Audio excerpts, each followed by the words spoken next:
ഞാൻ അവസാനം വേങ്ങരക്കാരോട് പറയുന്ന വാക്കാണ്, ഞാൻ SDP എതിർത്തിട്ടുണ്ട്, ഞാൻ RSSനെ എതിർത്തിട്ടുണ്ട്. എന്റെ ജീവൻ ത്യജിക്കേണ്ടി വന്നാലും ഞാൻ അതിൽ നിന്ന് പിറകോട്ട് പോകുന്ന പ്രശ്നമില്ലെന്ന് CPM-കാരാ എന്നോട് ഞാൻ പറയുന്നു. പിന്നെയല്ലേ വേങ്ങര അഴീക്കോട് പോയി 27,000 വോട്ടിന് ജയിച്ച പ്രകാശൻ മാഷോട് മത്സരിച്ച് നിയമസഭയിൽ കയറി പിണറായി വിജയന്റെ മുഖത്ത് നോക്കി സംസാരിച്ചിട്ടുണ്ടെങ്കിൽ വേങ്ങരയിൽ നിന്ന് അതേ പിണറായി വിജയനെ വീണ്ടും കാണാൻ ഞാൻ നിയമസഭയിലേക്ക് പോകുന്നുണ്ട്.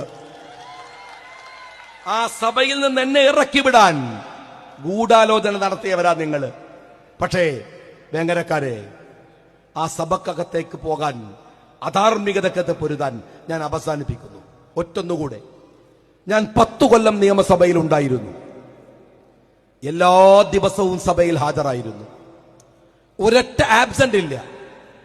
10 വർഷം 5 വർഷം എല്ലാ ദിവസവും ഹാജരായ MLA-മാർക്ക് സ്പീക്കർ ഒരു സർട്ടിഫിക്കറ്റ് തരും. 2 തവണയും ആ സർട്ടിഫിക്കറ്റ് വാങ്ങാൻ എനിക്ക് സാധിച്ചിട്ടുണ്ട്. ഞാനിത് പറയുന്നത് അഹങ്കാരത്തിനല്ല. നിങ്ങൾ എന്നെ ഉത്തരവാദിത്തം ഏൽപ്പിച്ചാൽ ഞാൻ അവിടെ ഉണ്ടാകുമെന്ന് പറയാനാണ്. നിങ്ങൾ എനിക്ക് വോട്ട് തന്നാൽ, നിങ്ങൾ മറ്റുള്ളവരോട് ഷാജിക്കൊരു വോട്ട് കൊടുക്കണമെന്ന് പറഞ്ഞിട്ട് നിങ്ങൾ വോട്ട് വാങ്ങി തന്നാൽ, അതിന്റെ പേരിൽ നിങ്ങൾക്കൊരിക്കലും ജീവിതത്തിൽ ആരുടെ മുമ്പിലും തലകുനിക്കേണ്ടി വരുന്നൊരു സന്ദർഭം ഞാൻ ഉണ്ടാക്കില്ല. എന്റെ സഹോദരന്മാരെ, അവനത് കൊടുക്കണ്ടായിരുന്നു എന്ന് നിങ്ങളെ കൊണ്ട് ഞാൻ തോന്നിപ്പിക്കില്ല. നിങ്ങൾ എനിക്കൊരു വോട്ട് തന്നാൽ നിങ്ങളുടെ കൂടെ ഞാൻ ഈ വേങ്ങരയിൽ ഉണ്ടാവും.